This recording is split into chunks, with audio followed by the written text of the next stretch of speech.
Welcome to the Coach's Corner. I'm Coach Matt Dennis, and today we're going to look at how we can get better as coaches, some team building activities and strategies, along with some X's and O's you can put in your practice today. Let's go ahead and get started.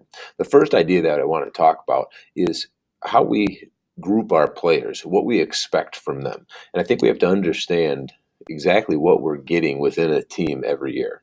So the first thing that we're getting are those kids who want to be there, the kids who come to everything, they sign up for everything, they're there early, they stay late. These kids are willing to do whatever it takes to be a great basketball player.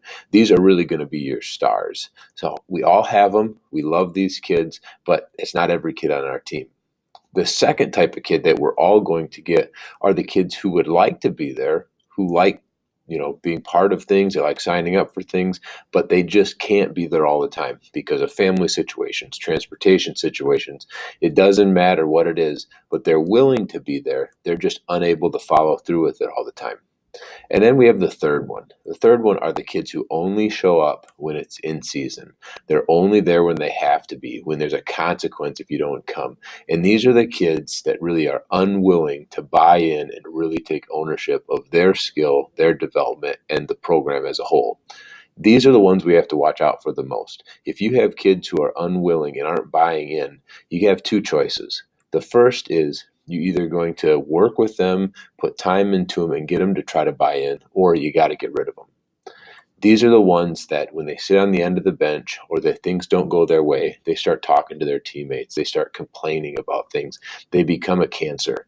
They attract one more kid into their little club, and then you've got two of them. And then those two together will go and try to find somebody else, and now you have three of them. And it grows. I talk a lot to my team about don't be a cancer in situations. Talk and communicate effectively with your coaches, with your teammates, and know that most guys are not going to tell you, be quiet, or I disagree with you.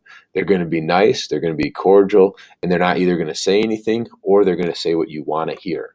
And you're going to think, well, they're on my side, and they really may not be. So we have to be careful not to suck people in, but we also have to be careful not to allow people to think we're on their side and give them power.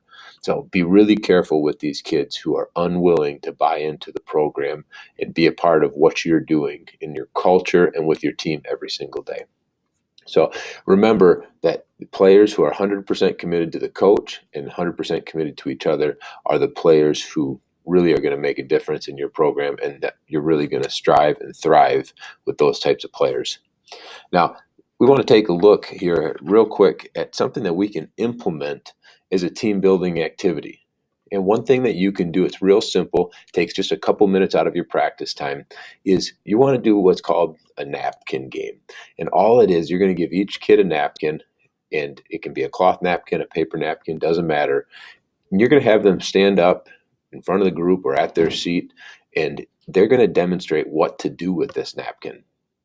Now, each kid who comes after that first person is going to have to do something different. So if the first guy wipes his face, which you'd expect him to do, the second person has to do something different. The third person has to do something different than the first two. So you've got to think of new kind of creative ways to use that napkin.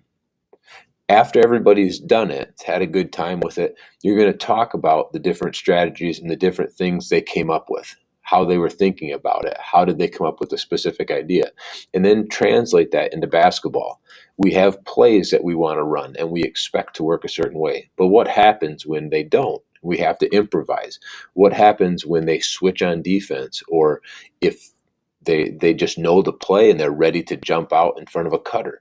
We've got to be able to improvise. So we change it from having just fun with the napkins to how does this work on the court? And it gets us thinking and talking in the right way and gets everybody, the kids who are willing and able, the kids who are willing and unable, and those kids who are on the fence who really are unwilling right now, but we have them around. We're going to get them to buy into our program. This is an easy way to do it. Only takes a few minutes. Now, let's go ahead and look at an X and O you can put into your practice right now. What I have here is I've got two groups and then a coach in the middle. Group one has a ball, so each player may have a ball here. And what we're going to do is we're going to pass that ball into the coach. Let's get my pen here. But we're passing it there. We're going to make a cut. Would like to make a cut here. There we go. Pass it right back. And then number 2 has kind of a decision to make. Are they going to fill in this lane here, or are they going to go out to the 3-point line for a kick? So once we get the ball and we dribble it down, what I like to have my guys do is go to that corner. And a lot of times we don't get everything that we want right here. So having the option of kicking it out to the corner is a great option. If you have your players run down the other side, then a 2-on-1 situation may be created, but your point guard or your player with the ball has to decide where that man is, where the spacing is, and what the best pass is. So this is a drill that you can implement easily to teach your kids about spacing and about seeing the floor and make your team just a little bit better today in practice. Coach, I hope this helped you out. I look forward to next time we're in the coach's corner. Thanks.